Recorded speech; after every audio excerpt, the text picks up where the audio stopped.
Il y a ceux qui font la révolution et ceux qui en profitent. Napoléon Bonaparte. Près de 30 ans se sont écoulés depuis la signature de l'accord d'Addis-Abeba, qui était supposé mettre un terme aux inégalités et aux discriminations multiformes au sein de nos institutions étatiques.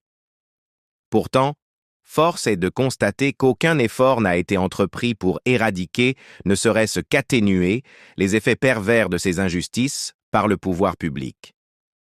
Les habitants des régions intérieures, éternellement oubliés, continuent de lutter dans des conditions abjectes, emprisonnés dans un cycle de pauvreté et de désespoir.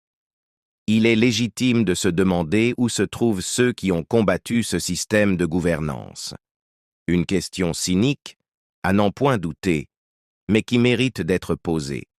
Que sont devenues les voix qui, jadis, s'élevaient en faveur de la justice et de l'égalité, face à cette multitude de problèmes aggravés par l'inertie des partis politiques, en particulier celui du FRUD, devenu une simple marionnette aux mains du régime? Nous sommes contraints d'affirmer haut et fort que le temps de l'engagement véritable est loin d'être révolu.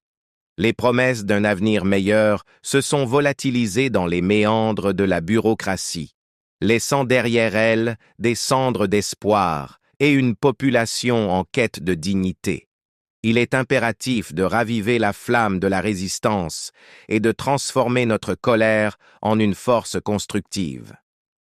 Osons rêver d'un lendemain où chaque voix compte, où chaque citoyen est reconnu et où les rivières de l'injustice se tariront pour laisser place à un océan de solidarité et de progrès partagés.